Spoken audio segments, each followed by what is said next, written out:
wabarakatuh. Saya Gita Prilia Zahra dari kelas 12 IPS 1 dengan nomor absen 13. Pada kesempatan kali ini saya akan menjelaskan mengenai konflik Korea Selatan dan Korea Utara yang dibimbing oleh Ibu Dian Handayani, SPD, IPD. Konflik Korea Utara dan Korea Selatan adalah sebuah konflik yang terjadi antara kedua negara tersebut yang dimulai sejak tahun 1950 yang ditandai dengan Perang Korea. Mungkin kita pernah bertanya-tanya ataupun berpikir, kenapa sih negara Korea ini bisa terbagi menjadi dua, padahal awalnya bangsa Korea ini tuh hanya satu, apalagi selama di bawah kepemimpinan dinasti Joseon selama kurang lebih 500 tahun. Kemudian, kenapa sih Perang Korea ini dapat terjadi? Jadi kita kilas balik dulu.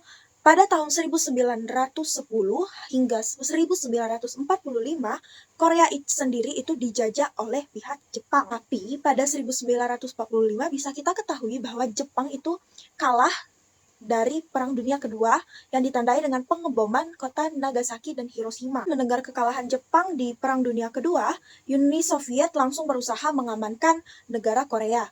Tetapi upaya Uni Soviet tadi dicegah oleh Amerika Serikat. Amerika Serikat saat itu menyarankan pembagian wilayah untuk mereka berdua dan disetujui oleh Uni Soviet. Melihat peta Korea, negara Korea, Amerika Serikat itu langsung mengamankan kota Seoul. Jadi Amerika Serikat mengambil alih wilayah kekuasaan Korea bagian selatan atau Korea Selatan, sedangkan Korea Utara itu diberikan untuk Uni Soviet, dibagi untuk Uni Soviet. Itu secara sementara.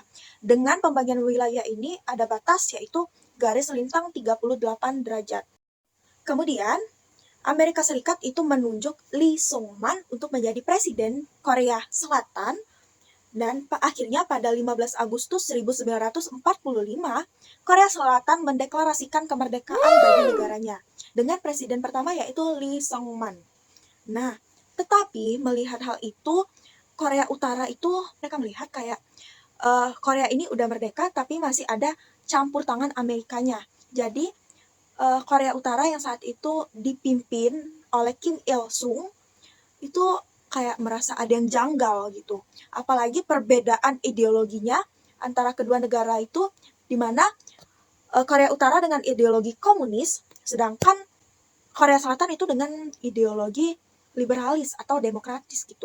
Perbedaan ideologi tadi menggagalkan Korea itu membuat bangsa baru, hanya satu bangsa Korea. Jadi gagal. Akhirnya pada 20 Juni 1950 atau 5 tahun setelah kemerdekaan Korea Selatan, Korea Utara mulai menyerang Korea Selatan yang dimulai dari kota Seoul.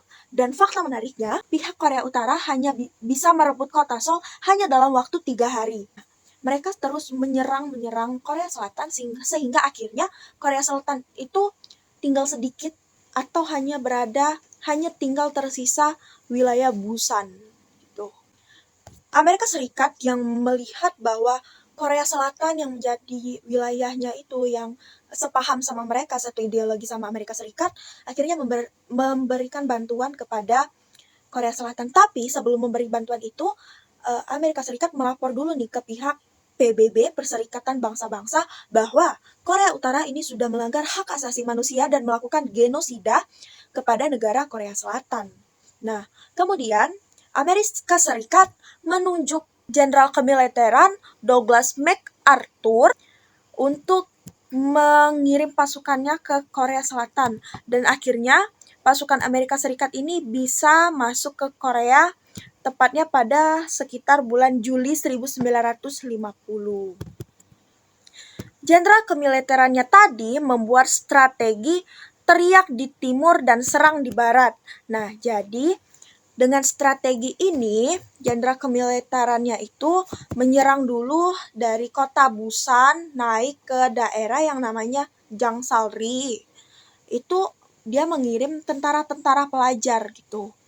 Nah, sedangkan tentara-tentara militernya yang asli, yang sudah berpendidikan dan sudah mempunyai pengalaman, itu menyerang dari kota Incheon. Nah, pihak Korea Utara nih kayak kaget gitu loh, kayak kok tiba-tiba dia ada di Incheon, padahal mereka tuh udah mengamankan banget daerah Jamsalri yang gak jauh dari Busan tadi.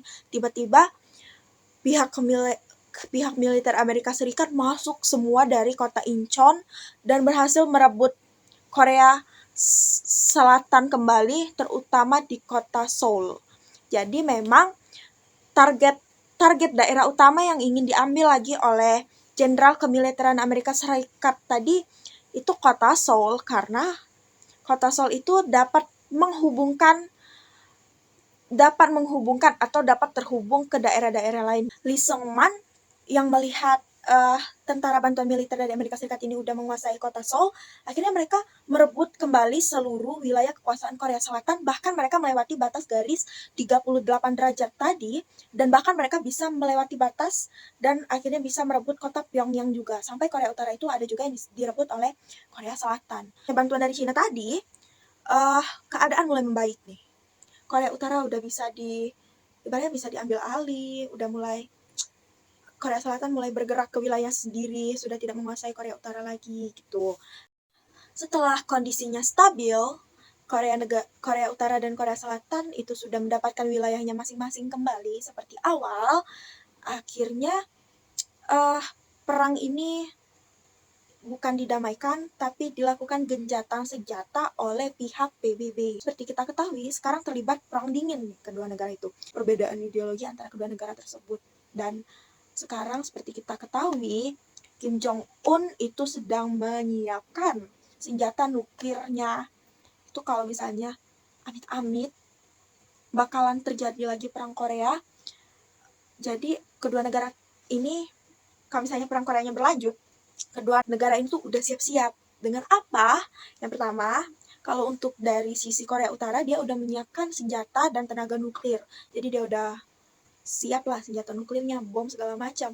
Dan untuk dari pihak Korea Selatan, seperti yang kita ketahui bahwa warga laki-laki Korea Selatan itu dilakukan wajib militer. Perang Korea ini, dari konflik Korea Selatan dan Korea Utara ini, yang pastinya bangsa Korea terbagi menjadi dua, yaitu Korea Selatan dan Korea Utara. Dampaknya yang kedua itu yang pastinya mereka mengalami banyak kerugian dari sisi ekonomi.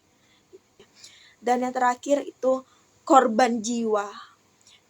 Pesan moral yang dapat kita pelajari dari konflik Korea Utara dan Korea Selatan itu sebuah bangsa yang awalnya itu hanya satu, mengalami kedamaian awalnya, apalagi selama dinasti Joseon itu sangat amat maju lah ke negara Korea itu. Tapi akhirnya karena penyerangan dari banyak pihak, ikut campur tangan beberapa pihak gitu, akhirnya Korea terpecah menjadi dua.